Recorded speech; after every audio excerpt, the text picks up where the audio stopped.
Telugu digital media network లో political కేటగిరీలో #1 కేవలం 72 గంటల్లో 1,50,00,000 వ్యూస్ పైగా పాపులర్ టీవీ నెట్వర్క్. బీఆర్ఎస్ నేతలు మేము ఆస్తులు ఇచ్చాము అప్పులు ఇవ్వలేదు కావాలని చెప్పి వీరు హామీలు నెరవేర్చలేక అప్పులు ఇచ్చారని మా మీద బురద జల్లుతున్నారని అంటున్నారు సార్. ఇప్పుడు మీకు ఆస్తులు అంటే నేను చెప్తాను ఒకటే ఒకటే ఎగ్జాంపుల్ చెప్తాను. అంటే పెద్ద విషయం కాబట్టి మనం 2-3 నిమిషాలు చెప్పలేం.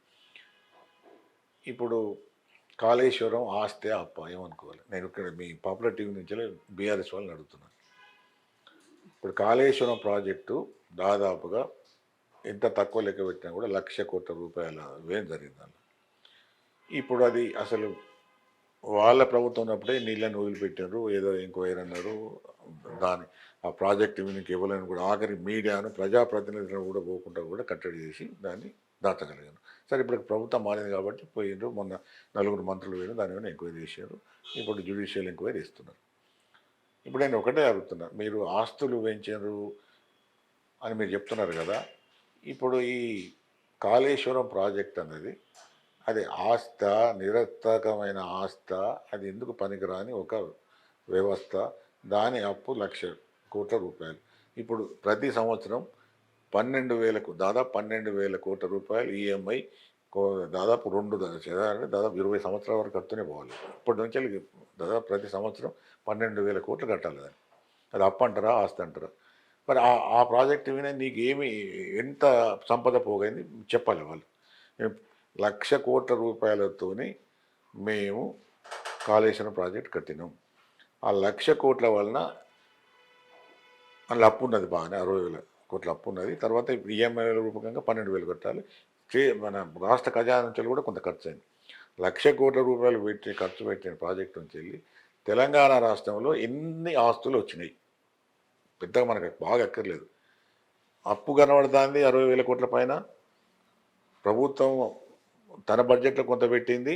ఇప్పుడు నుంచి వెళ్ళి ప్రభుత్వం 11,500 కోట్ల నుంచి 12,000 కోట్ల వరకు ఈఎంఐలు అంటే ఈక్వల్ మనం అంటాం కదా ఇన్స్టాల్మెంట్స్. అది దాదాపు 20 సంవత్సరాల పైన కట్టాలి.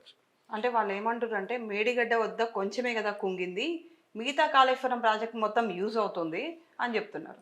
ఇప్పుడు ఒకటి మేడం, వాళ్ళు ఇప్పటివరకు అదే చెప్పుకుంటూ వచ్చారు. పోనీ కుంగకు ముందు ఎన్ని టీఎంసీల వాటర్ వాడిండు, ఎన్ని లక్షల ఎకరాలకు ఇచ్చాడు అంతా. ఇప్పుడు అంతా గవర్నమెంట్ ఇప్పుడు వచ్చింది కాబట్టి పేపర్ ఫైల్స్ అన్ని దొరికినాయి కాబట్టి బయట పెట్టారు.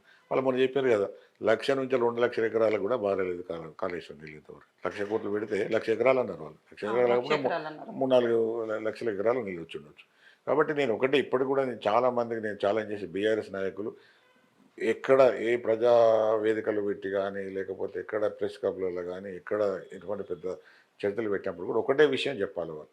మేము 1,00,000 కోట్ల రూపాయల పెట్టుబడి పెట్టి వ్యయం చేసి ఖర్చు పెట్టి ఒక పెద్ద బృహత్తర ప్రాజెక్ట్ ప్రపంచంలో కనీ విరగని ఎత్తిపోతల ప్రాజెక్టు కట్టడం అనేది దానివలన మొన్న కుంగింది. అంతకుముందు ఎన్ని లక్షల ఎకరాలకు మీ ప్రభుత్వం బాధించింది. ఇప్పుడు లెక్కలు ఉంటాయి. ఇప్పుడు ప్రభుత్వం ఆఫీసర్స్ అయితే మారలేదు, ఫైల్స్ మారలేదు. దాన్నే నేను ఛాలెంజ్ చేస్తున్నాను. నా లెక్కల ప్రకారం 5-6 లక్షల ఎకరాల కన్నా ఎక్కువ మారలేదు. 1,00,000 ఎకరాలు 1,00,000 కోట్ల రూపాయలు. ఇప్పుడు అది మేడిగడ్డ కుంగింది, పైన అన్నారం కూడా ముంగలు పెట్టి అందులో కూడా నీళ్ళు వదిలిపెట్టారు. అందులో కూడా నీళ్ళు లేవు, ఎక్కడ కూడా నీళ్ళు లేవు. నీళ్ళు లేకుండా ఆఖరికి ఏమైందంటే మమ్మల్ని ఉసుకెత్తుకొని నీరని అటు మహారాష్ట్ర గవర్నమెంట్ అడుగుతుంది. ఇక్కడ ఇప్పటికే పైరు మొదలైంది. ఆ ఉసుక నీళ్ళు వెళ్ళినాయి కాబట్టి ఉసుక పట్టుకుపోయి మళ్ళీ రియల్ ఎస్టేట్కి అమ్ముకోవాలి. కాబట్టి ఒక్కటేంటంటే ఇది బీఆర్ఎస్ అనుకున్నట్టుగా అప్పులు మాత్రం పెరిగినాయి. నిరర్థక వ్యయం అంటే అన్నెసెసరీ ఎక్స్పెండిచర్ అంటే అవసరం రాని ఎక్స్పెండిచర్ ఎక్కువైంది. ఆర్భాటాలకు ఎక్కువ ఖర్చు చేశారు. ఇప్పుడు ఉదాహరణకు మీకు సెక్రటరేట్ ఉంది. సెక్రటరేట్ అంత పెద్ద ఎత్తున అసలు సెక్రటరేట్ కట్టాల్సిన అవసరం లేకుండా 2,000 కోట్ల రూపాయలు ఉంటే దుబారా. అది అంతకుముందు ఆంధ్రప్రదేశ్ వెళ్ళిపోయిన తర్వాతనే ఉన్న బిల్డింగ్సే ఎక్కువ ఉండే, అవసరానికన్నా ఎక్కువ ఉండే. అక్కడ చాలా కొత్త బిల్డింగ్స్ ఉండే. కేవలం తన కేసీఆర్ తన విమ్స్ అండ్ ఫ్యాన్స్ అంటే తన కోరికో తన ఇష్టము, లేకపోతే ఎవరో వాళ్ళు జ్యోతి స్కూల్ చెప్పిన అది వాస్తు ప్రకారం లేదని ఆయన ఇష్టాలకే అది 2,000 కోట్ల రూపాయలతో కట్టుతుంది. అంటే నా హయాంలో ఇది కట్టించిన అని చెప్పడం అంటే పైసలు కానీ డబ్బులు సొంత పైసలు అయితే మనకే నష్టం లేదు. అది ప్రజల పైసలు కదా. నేను న్యాయంలో ఎట్లా అంటే వెనకట రాజులు గుళ్ళు కట్టించారు, అప్పుడు కొరడా దెబ్బలు కొట్టి పైసలు వసూలు చేసి కట్టారు, అప్పుడు రాజులు కాబట్టి నడిచింది. ఇప్పుడు జనాలు కదా, జనాల పైసలు నీ ఇష్టం వచ్చినట్టు, నీకు మ్యాండేట్ లేదు కదా. జనాల పైసలు నేను ట్యాక్స్ చేస్తా, ఖర్చు చేస్తా, నా ఇష్టా కోసం, నా పేరు కోసం నేను కట్టుకుంటాను. రాజు కాదు కానీ ఈ ప్రభుత్వంలో పేరు ఏముంటుంది, ప్రజల జనం అది కదా. కాబట్టి ఒక్కటేంటంటే ఇప్పుడు వీళ్ళు చెప్పేటన్నీ కూడా ఇప్పటికి కూడా అబద్ధాలు చెప్తున్నారు, అవన్నీ బయటపడతాయి. బీఆర్ఎస్ క్లెయిమ్ చేస్తున్నట్టుగా ఆస్తులు చెప్తలేరు, అప్పులు చెప్తారు, అప్పులు కనబడుతున్నాయి. అన్నిటికన్నా బెస్ట్ ఎగ్జాంపుల్ వాళ్ళు పదే పదే చెప్పుకున్న కాళేశ్వరం ప్రాజెక్టు, ఇంకేం అక్కర్లేదు. కాళేశ్వరం ప్రాజెక్టు అది ఆస్త, దాంతో తెలంగాణ రాష్ట్రానికి వచ్చే ప్రయోజనం ఏంది, దానివల్ల ఎన్ని వేల కోట్ల రూపాయల ఆస్తులు తెలంగాణ సమాజానికి వచ్చినాయి, ఎన్ని లక్షల కోట్ల పంటలు పండినాయి, అవన్నీ చెప్పనండి వాళ్ళే. ఇప్పుడు అందరూ కూడా ఇప్పుడు మొన్నటిదాకా లెక్కలు వాళ్ళ చేతులు ఉన్నాయి కాబట్టి వాళ్ళు బుకాయించారు. ఇప్పుడు లెక్కలు ప్రజలకు వస్తాయి, లెక్కలు ఫైల్స్ ముందర పెడితే అందరూ తెలుస్తుంది. కాబట్టి వాళ్ళు నిజంగా చాలా విషయాలలో కూడా దుబారా చేశారు. వాళ్ళు దుబారా చేయడమే కాకుండా ఇప్పుడు చెప్తా కొన్ని ఆయన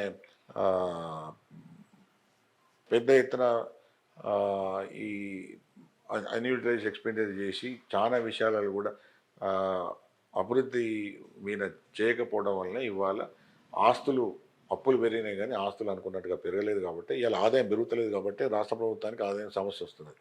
ఇప్పుడు ఈ అప్పులతో పాటు ఆస్తులు పెరిగితే ప్రభుత్వానికి మళ్ళీ ఆదాయం పెరుగుతుంది. ఆదాయం పెరగలేదు కాబట్టి మళ్ళీ అప్పుల మీద మళ్ళీ అప్పులు చేస్తున్నారు. ఇవాళ ప్రతి సంవత్సరం 40 నుంచి 50,000 కోట్ల రూపాయలు అప్పులు చేయకపోతే ఈ ప్రభుత్వం నడిచే పరిస్థితి లేదు. బహుశా ఇదే పరిస్థితి కాంగ్రెస్ ప్రభుత్వానికి కూడా ఉంటుంది. అంటే ఆ లెవెల్ ఇంతకుముందు ఈ బీఆర్ఎస్ ప్రభుత్వం పట్టుకొచ్చింది కాబట్టి వీళ్ళు ఇప్పటికీ ఏది దబాయిస్తున్నట్టుగా ఆల్టర్నేటివ్ శ్వేతపత్రం మేము చెప్తున్నట్టుగా ఇవన్నీ కూడా అబద్ధాలు, ఇలా వాస్తవాలు లేవు. ఇవి ఎప్పుడైనా కూడా నిజాలు నిలకడగా తేలుతాయి. అబద్ధాలు తొందరగా ప్రచారం అయితే కానీ అది చాలా రోజులు ఉండవు, నిజాలు తేలుతాయి. రేపు రాబోయే కాలంలో కాళేశ్వరం నుంచి మొదలు పెడితే వాళ్ళు చేసిన అనేకమైన నిరర్థక వ్యయం, నిరర్థక అంటే అన్ని యూటిలైజ్డ్ ఎక్స్పెండిచర్, వేస్ట్ ఎక్స్పెండిచర్ అయితే అన్నిటి కూడా బీఆర్ఎస్ ప్రభుత్వము ముఖ్యమంత్రి నుంచి మొదలు పెడితే మంత్రులందరూ కూడా ఖచ్చితంగా సమాధానం చెప్పాల్సిన కాలం వస్తుంది. దాని నుంచి మాత్రం ప్రజలు వాళ్ళను తప్పించుకపోనియారు, ప్రజలే వాళ్ళను రేపు నిలదీసే అవకాశాలు ఉంటాయి. కాబట్టి తొందరపడాల్సిన అవసరం లేదు, కాలమే చెప్తుంది అన్నిటికీ.